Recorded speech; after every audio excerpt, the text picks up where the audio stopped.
Let's talk free agency. Cooper Kupp's got a new home, and it's his old home. Check that out. Washington across my chest, or back across my chest. Let's go. Let me explain. The longtime Rams signing a deal with the Seahawks. 3 years, $45 million. The former Super Bowl MVP and Offensive Player of the Year was drafted by the Rams out of Eastern Washington in 2017, but he grew up near Seattle. Hence the tweet, Washington back across my chest. So he is back home. And you look at Seattle, Cooper Kupp should prove to be a bona fide threat from the slot for the newly acquired quarterback Sam Darnold. No longer on the team are DK Metcalf, who was traded to the Steelers, and Tyler Lockett, who was released. Both ranked top 7 in team history in catches, receiving yards, and touchdowns. Kareem Hunt's coming back to the Chiefs on a 1-year contract worth up to $2.5 million. In 13 games last season, the 8-year pro led KC with 728 rushing yards and 7 touchdowns. And with DeMarcus Lawrence now in Seattle, Dallas turned to a familiar face in pass rusher Dante Fowler. He played for the Cowboys in 2022 and 2023 before leaving with defensive coordinator Dan Quinn to join the Commanders. Garrett ran into Russell Wilson when he met with the Browns on Thursday. His pitch to him, I won't have to take you down 3 to 4 times a year. True, but not sure that worked. Wilson left the Browns Thursday without a deal. He met with the Giants on Friday, but also left there without a deal. Wilson spent last season in Pittsburgh, where he could still return. Washington went to Eastern Washington, and now will be playing in Seattle as a member of the Seattle Seahawks. All right, with that notion of Cooper Kupp to the Seahawks swimming in our brains, we say hello, CBS Sports NFL writer John Breach. John, you wrote on CBSSports.com, was Seattle the best fit for Kupp? Both he and Seattle seem to agree with that. So how and why are the Seahawks better now with Cooper Kupp on their roster? Well, I think from Seattle's end, they had to add a receiver if they want this offense to be any good. You look at what they've done this offseason. They traded DK Metcalf to the Steelers. They cut Tyler Lockett. So now you got to make up ground at some point. And yes, they did add Marquez Valdez-Scantling, but he has a completely different skill set than Cooper Kupp, who was a possession receiver. So you bring him in, now you have Jackson Smith and Jigba, and now you feel a lot better about your offense if you're the Seahawks. If you're offensive coordinator Clint Kubiak, you feel really good about kind of designing something for this receiving crew. So this does make the Seahawks better. And then from Cooper Kupp's end, you mentioned it, Russ, he's going back home. He does get to go to Washington, and I do feel like there is probably, if you're Cooper Kupp, at least in the back of your mind, there's a little chip on your shoulder. The Rams got rid of you. They told you they didn't want you back. So now you sign with a division rival that almost won the NFC West over the Rams in 2024.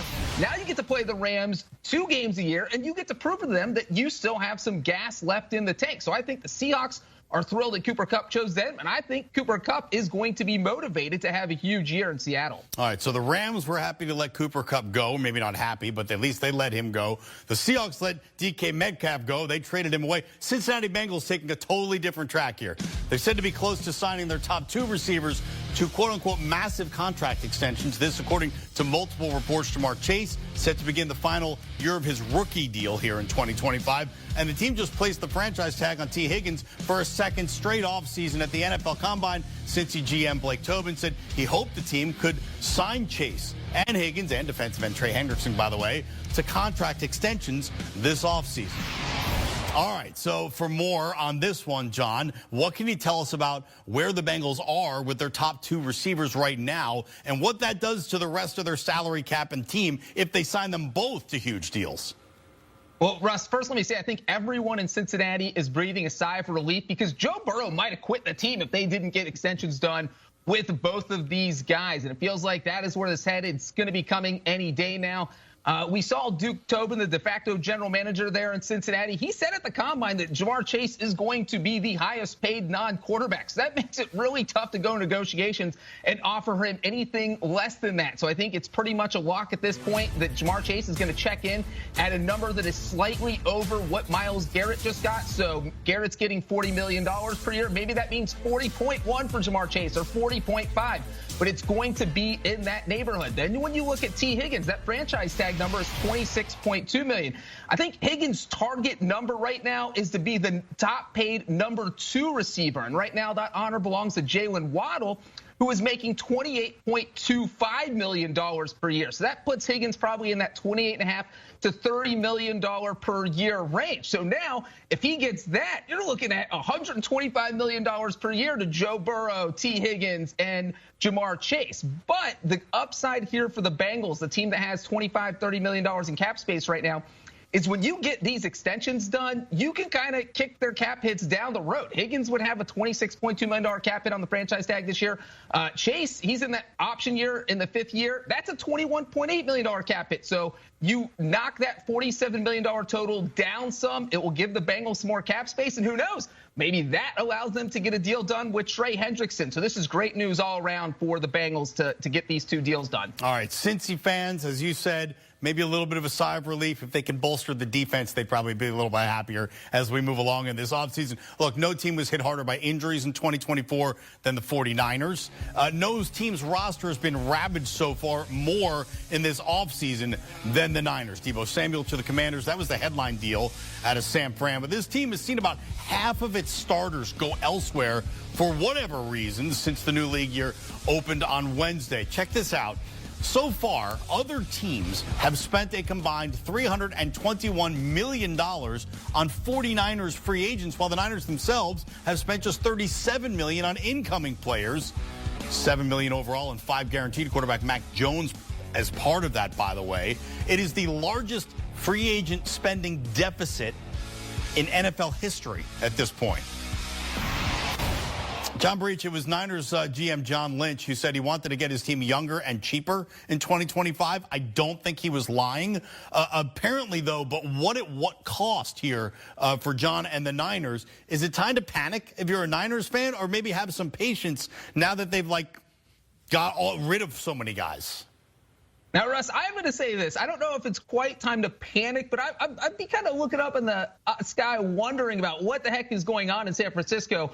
I will say, look, John Lynch gets the benefit of the doubt. This team has been to 4 NFC title games in 6 years, 2 Super Bowls in 6 years. So when you have a track record like that, you have to trust your head coach, trust your general manager. Now, did they really need to blow things up and start over? As you said, it's not like they were terrible last season. They just got hit hard by the injury bug, which happens. Some teams just get hit with that bad luck.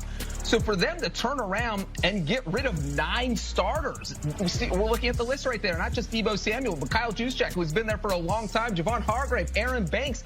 And it's not like these are players that don't have anything left in the tank. We can tell by how much they were coveted in the free agency that these players can still play. That's why they got that $321 million combined. So it is interesting to see what the 49ers are trying to do there. Obviously, they do have to worry about the Brock Purdy extension. But again, that's not about saving money in 2025, because when guys get those huge contract extensions, the big salary cap hit doesn't come in that first season. So it just seems like John Lynch, when he said we're getting younger and cheaper, we saw the Rams do that. The Rams decided that's going to be our entire strategy. It somehow worked out. Part of that was because they were able to draft well. They win the NFC West, get to the playoffs. It feels like John Lynch is trying to emulate what they're doing in Los Angeles. So definitely surprising offseason for the 49ers. And there's going to be a lot of questions. They're maybe even on the hot seat if they are not good this season. But I do think they'll get at least 2025 to kind of figure things out and figure out their game plan going forward. Yeah, there still is a lot of talent on that San Francisco team. Even with all the people they shipped out, Christian McCaffrey's still on that roster. And Brock Purdy is going to be the quarterback again. Look, this is the strangest story of the offseason. Has to be, right? Myles Garrett asks out of Cleveland, right? Then Jimmy Haslam says, I'm not even going to meet with you. Then Garrett goes on a media tour during the Super Bowl to reinforce his desire to get out of Dodge. And then, as if he were like Steve Austin driving the beer truck up to the ring and dousing everyone in beer, Haslam just unloads a whole bunch of cash on Garrett. And Garrett's like, cool, I'll sign for $40 million a year. One of the strangest stories of all time, I think, in NFL free agency. And Garrett met with the media in Cleveland on Friday and stood firm by how he conducted himself ahead of his contract extension. I had some frustration, and I feel like that helped us grow and have conversations that were difficult but needed to be had, and that created a little bit more discourse, helped build some relationships and reaffirm them. And now I feel like we're in a better place, and now we can move on and grow from there. I think the fans will see that, my heart's in the right place. It's never been about money. It's always been about winning, and that's where my frustration lies. Never been about the money, only about winning. But that money might sure feel like a win to Myles Garrett.